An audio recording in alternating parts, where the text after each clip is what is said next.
এখানে কাগজের মন্ড তৈরি করা হয়। এখানে কাগজ ফালালে 15 থেকে 20 মিনিটের মধ্যে এখানে কাগজ গলে যায়। দেওয়ার পর এই কাগজটা ফাড়ে দেওয়া হয় হাউসে। ওখান থেকে মেশিন ফিট করা আছে, ওটা দিয়ে উঠে উপরে যাচ্ছে, ওখানে যাচ্ছে, ওখান থেকে মেশিনে যাচ্ছে, আবার ওভার মালটা আসে এখানে পড়ছে। এখানে বোর্ড তৈরি হয়, গ্রে বোর্ড। এই বোর্ড দিয়ে খাতা ময়লাট হয়, জুতোর বাক্স হয়, মিষ্টির বাক্স হয়, এগুলি তৈরি। এটা পুরানা কাগজ, রাস্তাঘাটে যেটা কাগজ পড়ে থাকে ওই কাগজ দিয়ে হয়। টোকায় আছে, ওরা কুড়ে এসে দেয়। প্রতিদিন এখানে তৈরি হয় প্রায় 50-60 বান্ডিল, মানে 1-1.5 টন। কিনে যে যারা খাতা তৈরি করে, তারপরে মিষ্টির বাক্স তৈরি করে, জুতোর বাক্স তৈরি করে, আরেকটা টোকাইরা নিয়ে এসে যায়। সেখান থেকে আমরা কিনে নিই, টাকা দিয়ে কিনে নিই, নিয়ে তখন ওই পালবারে ফালাই, গলে যায়। ওই 15 থেকে 20 মিনিট লাগে গলতে। গলার পর হাউসে ছেড়ে দেওয়া হয়, আসছে মেশিনে। 3টে ধাপ। একটা হলো আপনার পালপারে গলে কাগজ, দ্বিতীয়তে নিচে যে হাউস থাকে, হাউস থেকে উপরে উঠে যায়, উপরে তুলে দেওয়া হয়, তারপরে সাইজ হয় 26-31। ওখান থেকে যার যে মাপ লাগে কাটে নেয়। বগুড়াতে বেশ কয়েকটা আছে, ঢাকাতেও আছে, রংপুর আছে, সব জায়গায় আছে। প্লাস্টিক ছাড়া, পলিথিন ছাড়া যে কাগজ গলবি এটাই কেনা হয়। টোকাই আনার পর তো বেঁচেই নেওয়া হয়, তারপরেও 2-4টা থাকে ওর ভিতরে, সেটা আলাদা। যখন মাল ছাড়ে দেওয়া হয় তখন পলিথিন গুলো আলাদা হয়ে যায়। বৃষ্টির সময়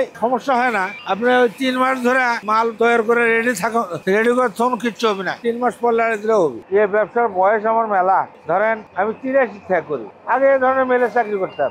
চাকরি করতে করতে অভিজ্ঞতা আসে গেছে, তখন আসে নিজেই শুরু করছি। চাকরি করতে করতে মহাজন একটু বেতন বাড়াইছিলাম, তাওয়াতে মহাজন বললো যে আপনার কাজ করতে হবে না। চলে আসি, আসার পর তখন ব্যবসা স্টার্ট করার চেষ্টা করি।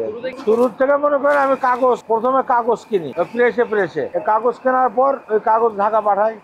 তখন চিন্তা করলাম না, ঢাকার পাঠাবো না, এখানে বানাবো। তখন এখানে জায়গা কিনি আর কি। জায়গা কিনে নিয়ে সেখানে মেশিন বসে। 72 টাকা আমার এই ব্যবসার বয়স, 72 থেকে শুরু করি। 85-তে সামিল করি। 85-তে আসা তখন একটা কাগজ বানাই। হ্যান্ড বানানোর পর সে দেখি যে অল্প প্রোডাকশন হয়। পরে আসে এটা 86-তে আসে এটা অটো বসায়। টাকা মনে করেন ব্যাংকের লোনও তখন পাওয়া যায়নি। ওই পরিশ্রম করতে ব্যবসা করছি, এগুলো করছি। ঢাকা তো মাল বেচছি, এগুলোও করছি। প্রথমে আগে 2-3 জন লিয়া কাজ করেছিলাম। এখন তো অনেক, এখন তো প্রায় এই মিল চালাতে এগুলো করতে প্রায় 40 জন লোকের মতো খাবে, আরো বেশি ছিল। ব্যবসা একটু খারাপ হয়ে গেছে, হয়ে যাওয়ার জন্য লোকজন একটু কম। এগুলি মাল সংগ্রহ করতে খালি বগুড়া দেওয়া হয়নি তো, রাজশাহী, রংপুর, সৈয়দপুর, দিনাজপুর এগুলির থেকে মাল নিয়ে আসতে হবে। এখানে কাগজ তৈরি হয়, পুরাতন ছেঁড়া ফাটা কাগজ দিয়ে একটু ভালো কাগজ তৈরি হয়। এগুলোতে জুতোর বাক্স, মিষ্টির বাক্স, ক্লিপ বোর্ড, ফাইল এগুলো তৈরি হয়। খাতার কভার, আবার ওষুধের প্যাকেট, মিষ্টির প্যাকেট এগুলো হয়। আমার কাছ মিশিংয়ে দেখাশোনা করা এবং মিশিংয়ে মাল তৈরি করা। এদের পাতলা হয়, মোটা হয়, এই কোয়ালিটি। পানি আর কারেন্ট ছাড়া এ কাজ হবে না। পানিও লাগবে, বিদ্যুৎও লাগবে। ভেজা মাল নিয়ে মাঠে শুকানো হয়, ওই একদিন শুকানো হয় যদি রোদ ভালো হয়। শুকানোর পর ওখান থেকে নিয়ে এসে এই মেশিনকে কাটিং করতে হয়। কাটিং করে আবার ফির মালগুলো বাছাই করতে হয়। বাছাই করে আবার ফির ওইভাবে বান্ডিল বান্ধে তার পাশে বাজারে ডেলিভারি দেওয়া লাগে। কাটা লাগে মানে ওই যে দুই সৌন্দর্য করার জন্য 2 সাইড কেটে। এখানে এলোমেলো আছে তো, এই যে কাটার পরে এইভাবে একটা সৌন্দর্য আসে। সৌন্দর্য আসার জন্য একটা বান্ডিল তৈরি করা হয়। বান্ডিলে মনে করেন যে এটা হলো 90 পিস, 112 এইভাবে।